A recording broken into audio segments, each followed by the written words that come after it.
Bendito seja Deus, nosso Pai, que em sua misericórdia infinita nos reúne no amor do Cristo. Queridos irmãos e amados companheiros em Cristo Jesus, aqui estamos nós mais uma vez, nesse trabalho bendito que o Grupo Assistencial Espírita Frei Anselmo oferece a todos nós. A oportunidade bendita de trabalhar e de servir. Que Jesus possa anular as nossas imperfeições, permitindo a cada um de nós sermos ferramentas úteis e instrumentos a serviço do bem e a serviço do amor. Acessem as redes sociais do Grupo Assistencial Espírita Frei Anselmo, as palestras no YouTube, com grandes ensinamentos, com conteúdos explicativos e ilustrativos desta doutrina consoladora e confortadora que tanto alento traz a todos nós. O YouTube, o Facebook, o Instagram. Então, e ajude-nos a divulgar não só os trabalhos assistenciais, as assistências espirituais, mas, acima de tudo, ajudem, colaborem conosco para a divulgação do Evangelho de Jesus, dos ensinamentos de Jesus, através das redes sociais desta casa bendita. E hoje nós vamos falar um pouquinho do livro Vinha de Luz, na lição 61. Livro Vinha de Luz, onde as lições foram todas ditadas pelo Espírito Emmanuel numa psicografia do nosso querido Chico. E na lição 61 foi retirado do Evangelho de João, do capítulo 12, o versículo 10, que diz assim: e os principais dos sacerdotes tomaram a deliberação de matar também a Lázaro. E o que isso tem a ver conosco? Como assim, também tu? E por que o Sinédrio? Porque também queriam eliminar a Lázaro, como foi com Jesus na crucificação. Lázaro, dentro do judaísmo, Lázaro estava morto. Lázaro já estava, segundo a sua irmã Marta, já estava até mesmo cheirando mal. E Jesus o traz de volta à vida. Jesus traz de novo a oportunidade dele continuar a sua caminhada e a sua jornada terrena. Nós não vamos aqui entrar no mérito da morte. Por quê? A doutrina espírita nos explica que se Lázaro estivesse morto, nem mesmo Jesus o traria de volta à vida, até porque Jesus não veio derrogar as leis divinas. E a ciência, ela nos comprova que uma vez morto, uma vez a falência múltipla dos órgãos, é impossível trazer de volta à vida. E a doutrina espírita nos explica que Lázaro se encontrava em uma situação de letargia, onde o corpo se resfria, os batimentos cardíacos vão lá quase a zero, o corpo, por este esfriamento, o corpo entra até mesmo, dependendo dos dias, em um estado de decomposição. Feito essas explicações, à época do Cristo, então, essas criaturas estavam sendo consideradas como mortas, assim como foi a filha de Jairo, assim como foi o filho da viúva de Naim, todos considerados mortos pelo farisaísmo, pelo judaísmo, pelos sinédrios e todas aquelas criaturas à época em que Jesus esteve aqui entre nós. A manifestação divina do amor, trazendo-nos todos os ensinamentos necessários. Porém, quando Lázaro revive, quando Lázaro retoma as suas atividades, ele é um exemplo vivo do poder do Cristo. Alguém que se encontrava morto e, de repente, retoma suas atividades, retoma o controle, retoma a sua família, e todos ali, durante todo o dia, durante todo o tempo, convivem com aquela criatura ressuscitada. E isso, para o judaísmo, era um perigo, porque isso era sinal do poder do Cristo. Se Jesus tinha a capacidade de ressuscitar os mortos, era alguém que oferecia o perigo às mordomias, aos privilégios, ao poder e à autoridade daqueles que usavam a ignorância do povo para manter os seus privilégios. E hoje, como é que nós podemos compreender esses ensinamentos no dia de hoje? Sim, hoje a nossa sociedade moderna, ela não admite ainda a conversão das criaturas. Ela não admite, em muitos casos, que a criatura possa voltar-se para o Evangelho, que o Evangelho é o remédio que cura, é o pão que alimenta, é a luz que ilumina. Muitas das criaturas neste mundo, muitos dos nossos irmãos, dos nossos semelhantes, que caminham conosco nesta jornada terrena, muitos estão enganados pelos prazeres do mundo, pelas satisfações equivocadas da carne. Muitos buscam incansavelmente os bens terrenos, a fortuna, os bens materiais, muitas vezes levando à falência os órgãos físicos.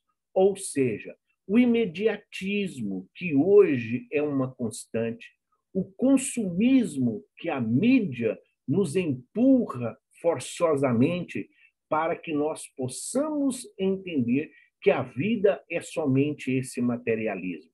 Muitas vezes, uma concorrência predatória na busca por um emprego, na busca por uma profissão, por uma colocação no mercado de trabalho, vira uma competição, vira uma batalha, quase que uma guerra na busca dos valores e dos princípios que a sociedade moderna hoje entende como sendo essencial.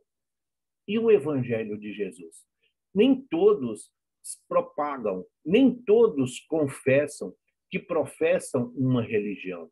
Muitos poucos vão falar de Deus, de Jesus, das maravilhas do Evangelho. E aí nós buscamos no próprio Evangelho de Jesus o significado deste tema, também tu. Por que também tu? Nós somos os modernos Lázaros? Sim, todos nós podemos nos sentir ressuscitados pelo Cristo, na acepção correta que a doutrina espírita nos ensina da palavra.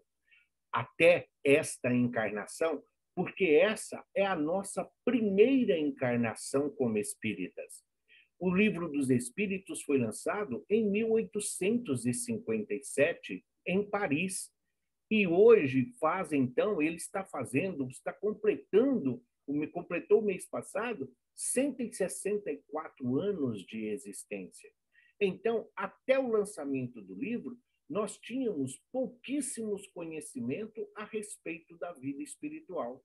Tínhamos o céu, o inferno e o purgatório, que foi inventado para acolher aqueles que não são tão maus para ir para o inferno, mas também não são ainda perfeitos para irem para o céu. E o que nós temos? Todos nós temos vida pretérita, todos nós temos um passado de existência. A doutrina espírita nos explica isso. A pré-existência da alma, as causas anteriores das aflições. Tudo isso para nos mostrar que nós já tivemos muitas outras vidas na nossa jornada, de erros, de enganos, de equívocos, onde nós infringimos a lei divina. E hoje nos encontramos aqui, em um planeta de provas e expiações, tendo a oportunidade bendita de trabalhar e de servir, de consolar e de confortar, colocando em nossa prática diária os ensinamentos de Jesus, procurando compreender o mundo espiritual e as leis que o regem. Só que aos olhos do mundo, aos olhos da maior parte da humanidade, e vamos falar do Brasil, dessa pátria querida, pátria do Evangelho, que hoje nos recebe, ofertando-nos essa oportunidade bendita de reparar os nossos erros, as nossas imperfeições, reconciliando-se com a lei divina. E nós aqui hoje estamos. A doutrina espírita, ela é para nós a luz.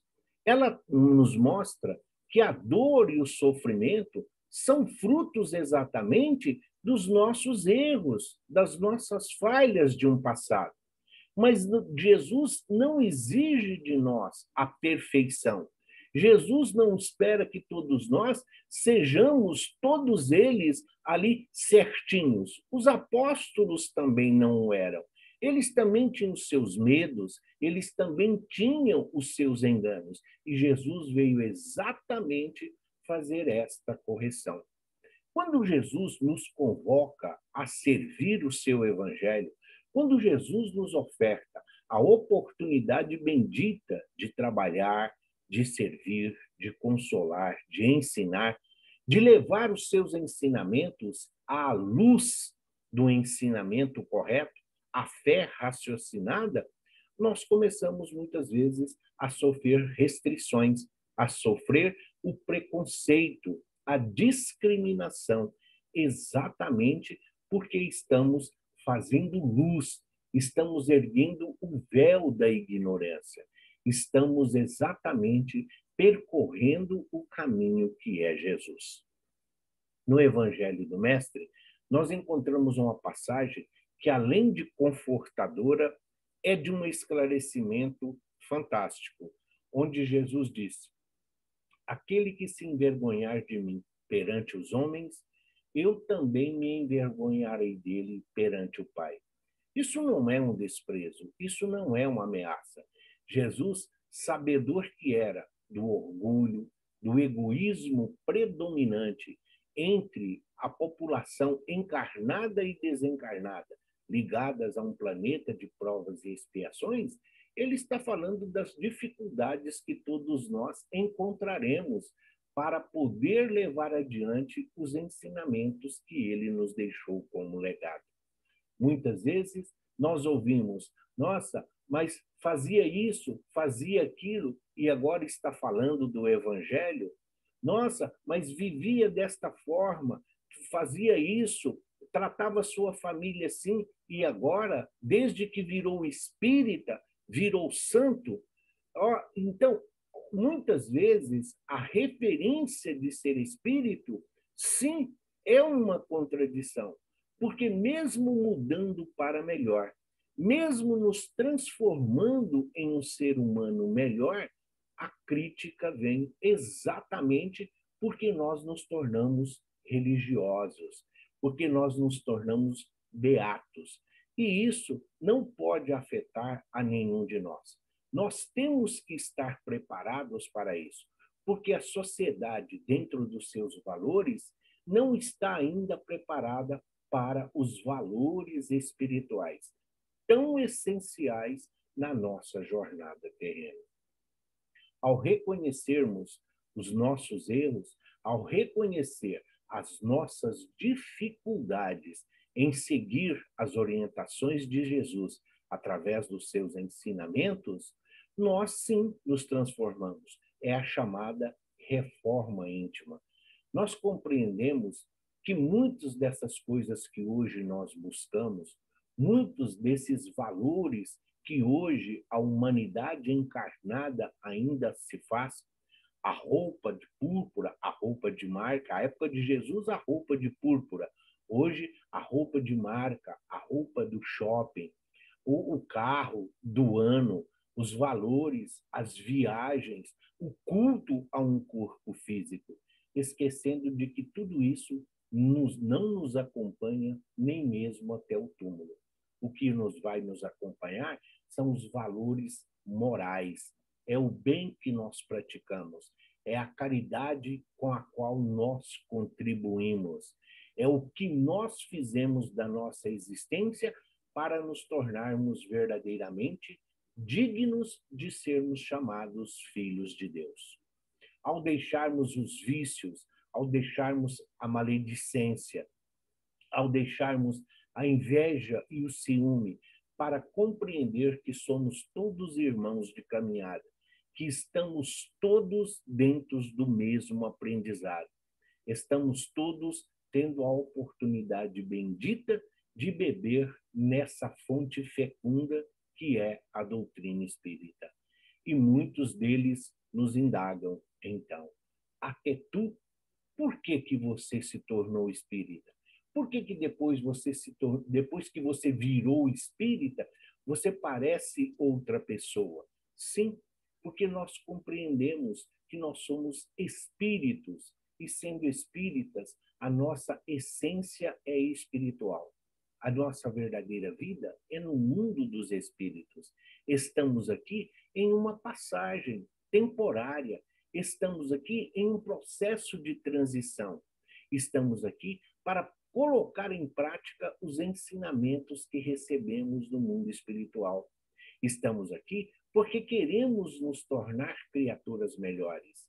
O bem, o amor, a caridade, o exercício da fé, a tolerância e a paciência estão entre as virtudes que todos nós queremos buscar. E a sociedade moderna não comporta esses ensinamentos. A sociedade ainda procura, com os seus valores, dentro daquilo que ela acredita que seja o melhor. Então, acabam vendendo Deus, vendendo Jesus em pequenas partes, ou de acordo com as necessidades, ou de acordo com o consumo que muitas vezes se apregoam por aí. Ainda hoje, 2021 anos depois, celebramos ainda a venda, o mercantilismo que Judas fez daquele que é o amor em forma humana vivendo aqui entre nós. E hoje, quantos vendem Jesus? Quantos usam o nome de Jesus para amealhar a riqueza? Quantos usam o nome de Jesus para conduzir os necessitados, mantê-los na ignorância, mantê-los sob o seu jugo, para que eles possam continuar nos seus privilégios, para manter o poder, para manter a autoridade? Portanto, a pergunta que se faz no Evangelho de João e a qual Emmanuel nos recorre e vem nos ensinar: também tu? Então, se ao falarmos de Jesus já é motivo de perseguição, mas graças a Deus e a Jesus, hoje nós não temos mais as fogueiras, hoje nós não temos mais a crucificação, mas existe sim a perseguição de credo, existe a perseguição de seita, existe a perseguição religiosa, muitas vezes camuflada, muitas vezes de uma forma hipócrita, muitas vezes de uma forma sarcástica, a qual a sociedade ainda divulga e ainda é tolerável. Não, todos nós temos que ter a liberdade de professar a nossa fé, de dizermos, neste mundo, neste momento em que todos nós estamos vivendo, podem me tirar tudo, podem me levar tudo o que eu tiver, mas a minha fé ninguém tira. A minha fé, ela é inabalável, qualquer que seja a situação, porque eu confio em um Deus Pai Todo-Poderoso, que me criou à sua imagem e semelhança. E tendo Jesus como nosso guia e modelo, todos nós seguimos os seus ensinamentos. Somos as ovelhas que são guiadas pela voz do seu pastor. E o nosso pastor nos conduz pelos caminhos seguros, pelos pastos verdejantes, à fonte segura. Jesus não nos asseverou que ele não perderia nenhum de nós sequer? Não tem a parábola do ensinamento, a parábola da ovelha perdida, onde o pastor deixa as 99 ovelhas em segurança e vai em busca da ovelha desgarrada, da ovelha perdida, então, lá essa ovelha perdida é muito comum a sociedade fechar os olhos e não enxergar. A ovelha perdida, muitas vezes, pode ser aquele morador de rua, aquele amigo que está em dificuldade, pode ser um semelhante nosso que está aqui cumprindo as provas e as expiações da sua jornada, muitas vezes dominado pelo vício, pelas obsessões, pela maldade, pela calúnia, pela difamação. Essa é a ovelha perdida. Esse é o filho pródigo que partiu da casa do Pai Todo-Poderoso e dilapidou os seus valores, dilapidou todos os seus ensinamentos. E ao ser recolhido na casa espírita, ao ser recolhido sob a proteção do Evangelho de Jesus, acaba sofrendo essa perseguição. São essas ovelhas desgarradas os Lázaros modernos. São todos esses irmãos equivocados, é toda a humanidade com seus valores errôneos, com os seus valores mundanos que estão despertando para a vida espiritual. A humanidade tem sede de Deus, a humanidade tem fome de amor, mas muitos temem a religião. As pessoas, muitas vezes, os seres humanos, muitas vezes, muito se aproximam de Deus, muito mais com medo do inferno, muito mais com medo do castigo do que do mérito de ser recolhido em casa novamente, como foi o filho pródigo. Então, todos nós que professamos o Evangelho de Jesus, todos nós que compreendemos a plenitude da vida, o valor da reencarnação, a oportunidade bendita que todos nós estamos tendo de trabalhar, de servir, de ensinar, sofremos muitas vezes as restrições dos poderosos, daqueles que ainda se sentem os donos do mundo, esquecendo-se de que o planeta Terra é para nós a grande escola do Espírito. É o hospital que nos mostra o quanto somos doentes.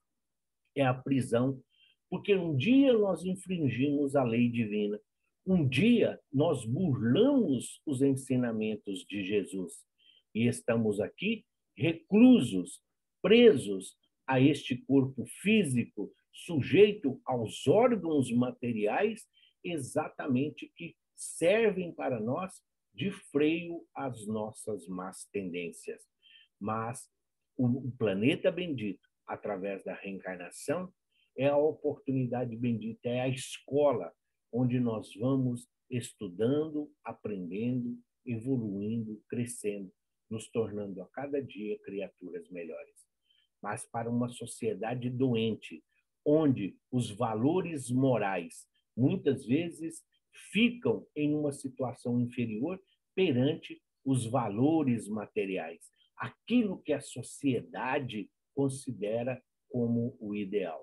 O sexo desenfreado e sem compromisso, a drogadição, o álcool que sofre, que passa até mesmo por comerciais, por propagandas enganosas como sendo um benefício, e nós sabemos que são a fuga, o tabaco, o alto consumo hoje de medicação sem controle, levando as criaturas, muitas vezes, a desperdiçar, quando não, a ir desertar da vida pelas portas do suicídio. Quantos irmãos estão hoje em depressão? Então, queridos irmãos e amados companheiros, não nos envergonhemos da nossa fé, não nos envergonhemos daquele que é nosso guia e modelo. Deixemos de nos preocupar com o que a sociedade moderna, com essa sociedade comunista, consumista, pensa a respeito da religião. Sejamos nós os modernos discípulos do Evangelho. Sejamos nós os modernos condutores de almas. Se estamos longe de servir de exemplo, sirvamos de incentivo para todos os nossos irmãos. Jesus também foi perseguido, Jesus também foi caluniado. E nós, como diz a lição de hoje, os Lázaros vivos, os Lázaros ressuscitados, nós somos um exemplo vivo de que Jesus vive em nós. Nós vivemos em Cristo, para o Cristo e com Cristo. Hoje, amanhã e sempre, onde e com quem estivermos, que possamos refletir a misericórdia divina e o amor incondicional de Jesus em forma de paz, de equilíbrio e de harmonia. Que assim seja, graças a Deus e graças a Jesus.